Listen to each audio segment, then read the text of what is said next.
Hello बच्चों, मेरा नाम है शशिभूषण पटेल और आप देख रहे हैं मेरा और आपका खूबसूरत सा चैनल द केमिस्ट्री टाइटन। चलिए आज की क्लास हम शुरू करते हैं। तो आज हम देखने वाले हैं अगला अणुसंख्यक गुणधर्म है जिसको हम बोलते हैं हिमांक में अवनमन। तो आइए देखते हैं ये जो हिमांक में अवनमन है वो होता क्या है। तो मान लीजिए यहाँ पर शुद्ध विलायक है, मान लीजिए यहाँ पर शुद्ध विलायक है। तो शुद्ध विलायक का वाष्प दाब अधिक होता है, आप सभी को पता है। इसमें हम क्या मिला देते हैं? अवाष्पशील विलेय। शुद्ध विलायक में हमने मिला दिया अवाष्पशील विलेय, जिसके कारण शुद्ध विलायक का जो वाष्प दाब है वो कम हो जाता है। ठीक है, अर्थात विलयन का वाष्प दाब क्या हो जाता है? कम हो जाता है। ठीक है, विलयन का वाष्प दाब कम हो जाने के कारण उसके हिमांक में क्या आ जाता है? कमी आ जाता है। इसी को हम बोलते हैं हिमांक में अवनमन। जब किसी शुद्ध विलायक में हम अवाष्पशील विलेय मिलाते हैं तो विलयन का जो वाष्प दाब है वो कम हो जाता है। ठीक है, जिसके कारण उसके हिमांक में कमी आ जाता है। इसी को हम क्या बोलते हैं? हिमांक में अवनमन। तो आइए इसको जो है ग्राफ के द्वारा हम जो है समझने का प्रयास करते हैं कि किस प्रकार जो है हिमांक में अवनमन होता है। तो ये ग्राफ हम पहले भी देख चुके हैं। एक तरफ हम क्या लेते हैं? वाष्प दाब, वेपर प्रेशर, और दूसरे तरफ हम लेते हैं टेम्परेचर। एक तरफ वेपर प्रेशर और दूसरे तरफ जो है टेम्परेचर। इधर टेम्परेचर और इधर जो है हम लेते हैं वेपर प्रेशर। तो चलिए यहाँ पर देखते हैं हम शुद्ध विलायक। ठीक है, इसके पहले भी जो है हम शुद्ध विलायक का जो है ग्राफ हम देख चुके हैं। तो यहाँ पर ले लेते हैं हम इस प्रकार से, ये है हमारा शुद्ध विलायक का वाष्प दाब का ग्राफ, शुद्ध विलायक का वाष्प दाब। अब देखिए शुद्ध विलायक में हमने क्या मिला दिया? अवाष्पशील विलेय, अर्थात विलायक में, शुद्ध विलायक में हमने अवाष्पशील विलेय मिला दिया। तो बना क्या? विलयन, जिसका वाष्प दाब क्या होता है? शुद्ध विलायक से हमेशा क्या होता है? कम होता है। इसका वाष्प दाब शुद्ध विलायक से हमेशा कम, अर्थात इसका जो ग्राफ है कुछ इस तरीके से बनेगा, जो पहले भी हम देख चुके हैं। ठीक है, ये है हमारा विलयन का वाष्प दाब, ये है विलयन का वाष्प दाब। इसको हमने लिख दिया शुद्ध विलायक का वाष्प दाब। चलिए इसको पहले भी जो है हमने पढ़ रखा है। ठीक है, कि शुद्ध विलायक के वाष्प दाब का ग्राफ हमेशा विलयन के वाष्प दाब के ग्राफ के ऊपर होता है। क्यों? क्योंकि शुद्ध विलायक का वाष्प दाब विलयन के वाष्प दाब से हमेशा अधिक होता है। अब यहाँ पर हम देखते हैं कि ये जो हिमांक है वो होता क्या है। हिमांक, जिसको हम क्या बोलते हैं? Freezing point. तो ये फ्रीजिंग पॉइंट होता क्या है? तो चलिए देख लेते हैं। वह ताप जिस पर द्रव का वाष्प दाब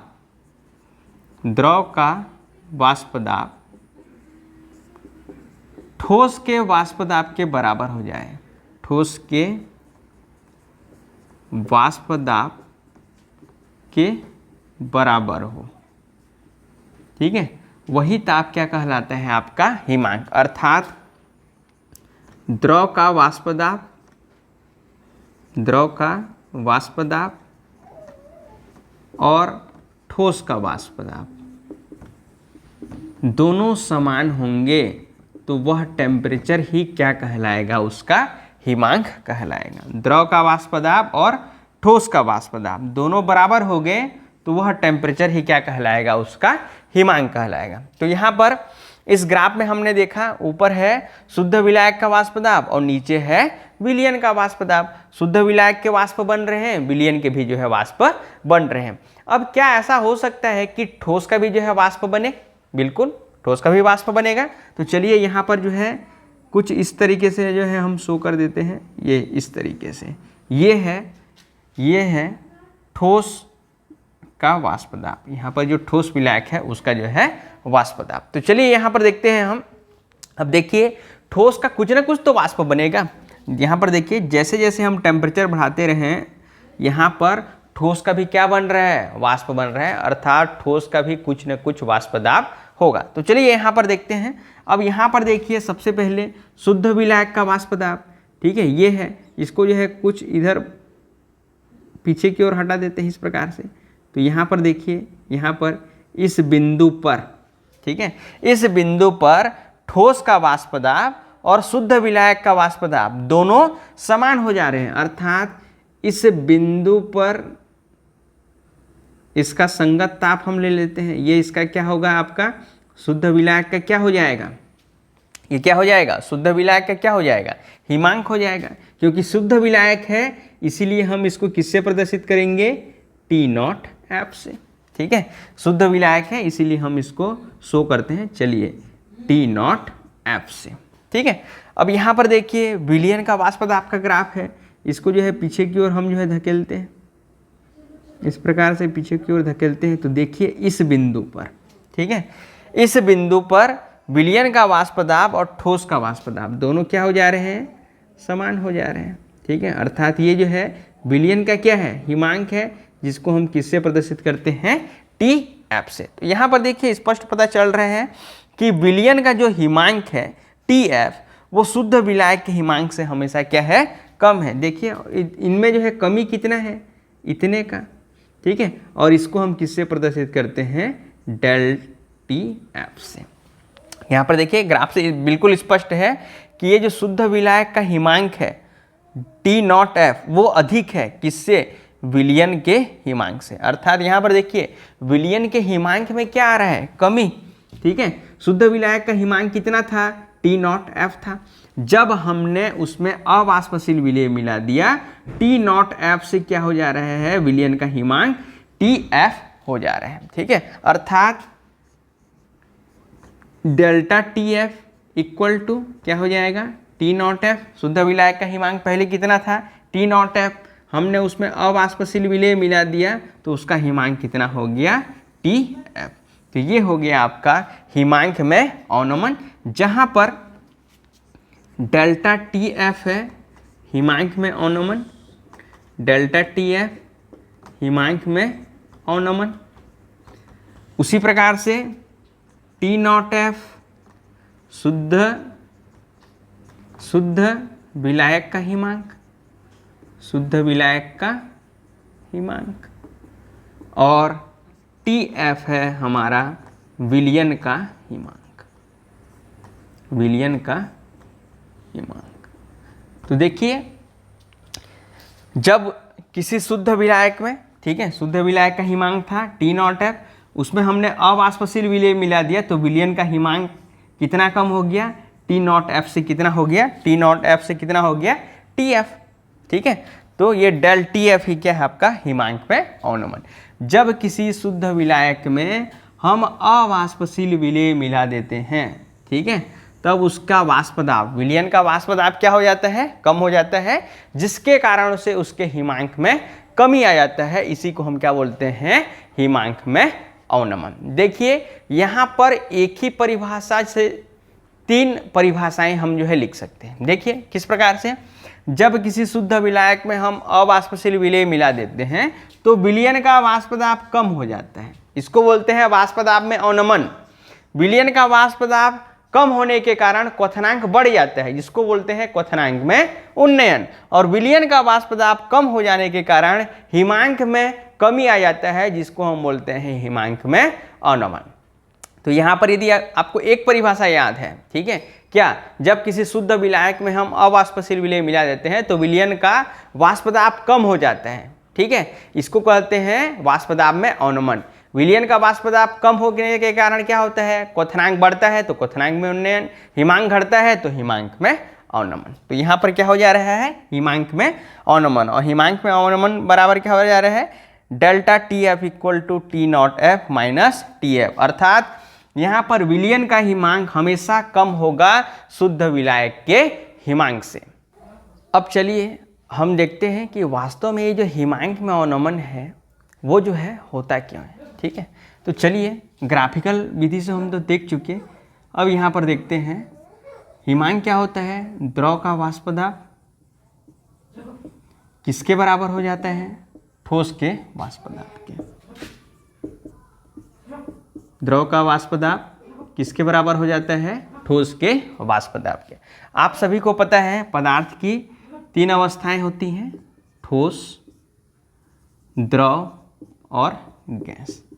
तो आप सभी को पता है ठोस के जो अणु होते हैं वो नियमित क्रम में व्यवस्थित होते हैं, ठीक है, और सटे हुए होते हैं। द्रव के अणु थोड़े दूर दूर और थोड़े अनियमित क्रम में, ठीक है, जबकि गैस के जो अणु होते हैं वो कैसे होते हैं? रैंडमनेस, ठीक है, बहुत दूर दूर जो है और जो है क्या होते हैं?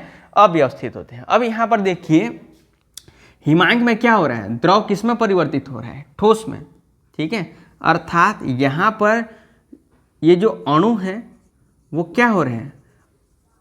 व्यवस्थित हो रहे हैं, ठीक है, अणु क्या हो रहे हैं? व्यवस्थित हो रहे हैं। जो दूर दूर थे या थोड़े से जो अव्यवस्थित थे वो अणु कैसे हो रहे हैं? व्यवस्थित हो रहे हैं, ठीक है, जिसके कारण जो है इन दोनों के वाष्प दाब क्या हो जा रहे हैं? बराबर हो जा रहे हैं। लेकिन ये मान लीजिए आपका शुद्ध विलायक है, ठीक है, शुद्ध विलायक में ये जो है शुद्ध विलायक है, इसमें जो है जो अणु हैं वो मान लीजिए T0F टेम्परेचर पे क्या है? व्यवस्थित हो जा रहे हैं। लेकिन जैसे ही इसमें जो है हम अवाष्पशील विलेय मिला दे रहे हैं, ठीक है, यहाँ पर मिला दिया हमने अवाष्पशील विलेय, ठीक है।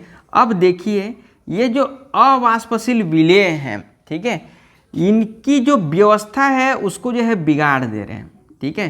पहले केवल और केवल शुद्ध विलायक के अणु थे, T0F टेम्परेचर पे व्यवस्थित हो जा रहे थे, ठीक है, लेकिन जैसे ही हमने इनमें जो है अवाष्पशील विलेय के अणु मिलाया, इनकी जो व्यवस्था है वो बिगड़ गई, अर्थात ये कैसे हो गए?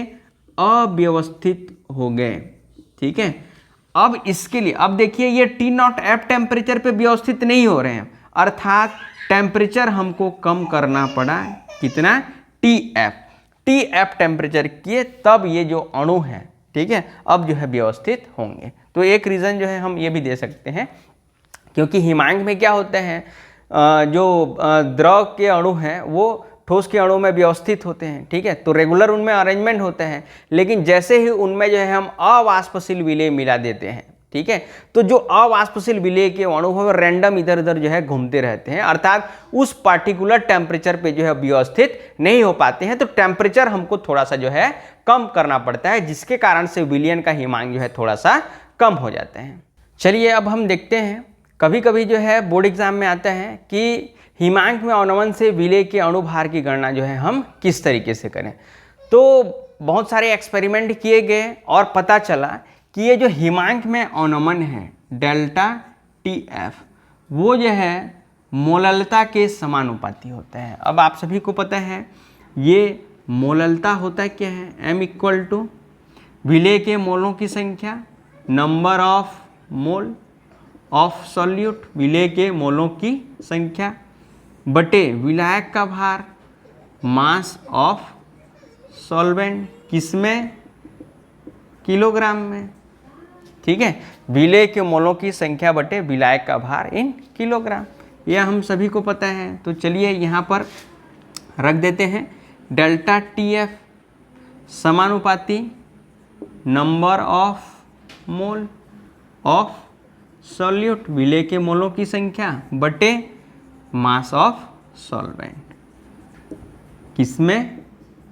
केजी में। तो यहाँ पर देखिए डेल्टा TF अर्थात हिमांक में अवनमन किसके समानुपाती है? विलेय के मोलों की संख्या के समानुपाती होता है। इससे ये सिद्ध होता है कि ये जो हिमांक में अवनमन है ये क्या होता है? एक अणुसंक्षक गुणधर्म है, ठीक है, क्योंकि अणुसंक्षक गुणधर्म क्या होते हैं?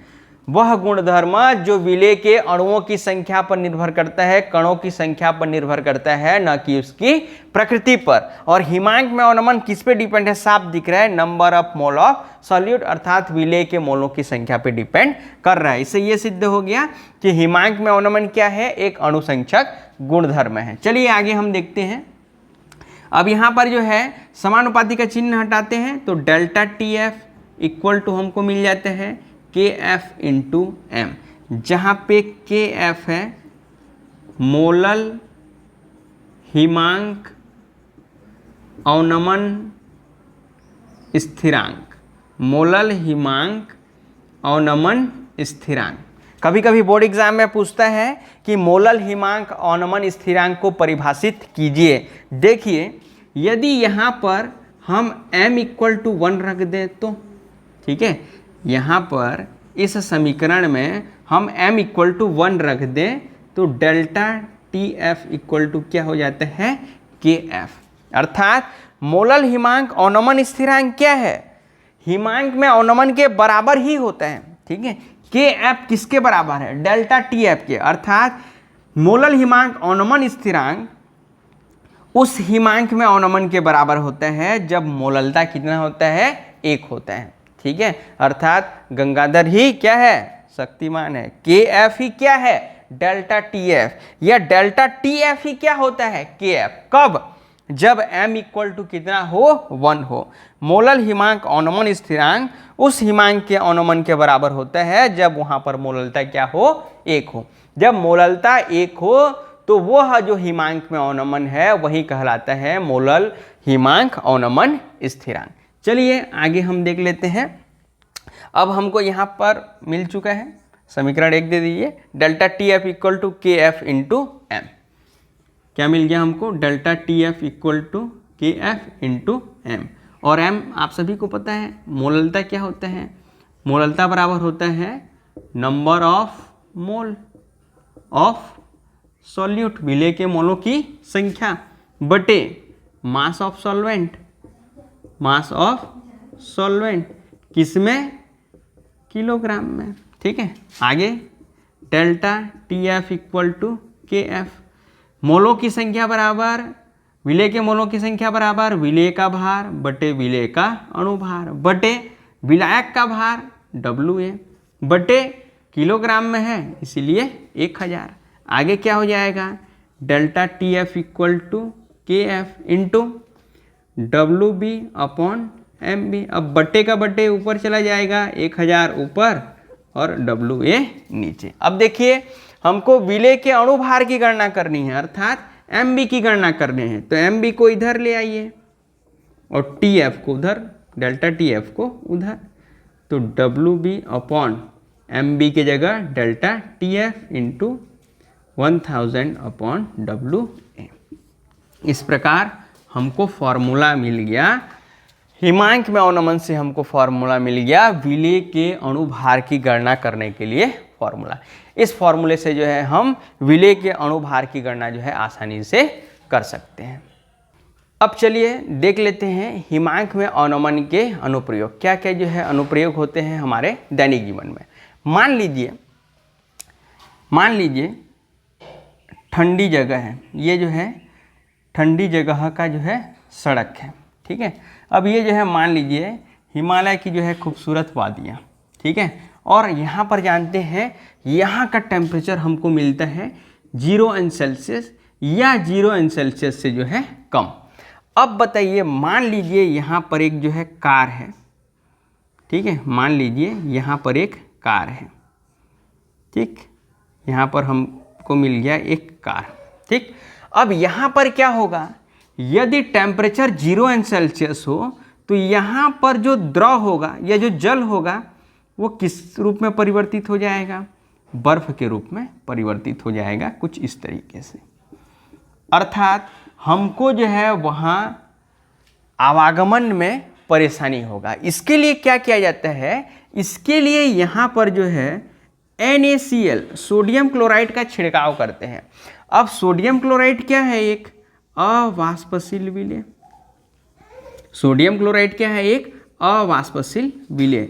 अब सोडियम क्लोराइड का छिड़काव कर देते हैं तो जो जल 0° पर बर्फ के रूप में परिवर्तित होता था उसका हिमांक क्या हो जाएगा, कम हो जाएगा। अब हिमांक कम हो जाएगा तो ये बर्फ से पुनः किस रूप में परिवर्तित हो जाएगा, द्रव रूप में जो है परिवर्तित होके बह जाएगा। और इस प्रकार से हमको जो है आवागमन में जो है किसी भी प्रकार की असुविधा नहीं होगी। तो जनरली जो है हिम क्षेत्रों में जो है सड़कों पर जो है NaCl का छिड़काव करते हैं, जिसके कारण जो है जो विलयन का हिमांक है उसमें कमी आ जाता है और जो जल होता है वो बर्फ के रूप में जो है परिवर्तित नहीं हो पाता, या यदि बर्फ के रूप में परिवर्तित हुआ भी होता है तो वह द्रव रूप में फिर से पुनः परिवर्तित हो जाते हैं। इस प्रकार से सड़कें जो है वहाँ पर साफ हो जाती हैं और आसानी से जो है आवागमन जो है होता है। अब चलिए दूसरा हम देखते हैं, जैसे कार के रेडिएटर में हम जो है प्रशीतक के रूप में उपयोग करते हैं जल का, लेकिन यदि वही कार जो है आप ठंडे जगहों पर लें जहां का टेम्परेचर 0 सेल्सियस या उससे कम हो, तो मान लीजिए ये कार का रेडिएटर, मान लीजिए ये एक जो है कार है, इस प्रकार की एक कार है, ठीक है, मान लीजिए इस प्रकार की जो है एक कार है और यहाँ पर है इसका रेडिएटर, ठीक है। इस रेडिएटर में हमने भरा है जल।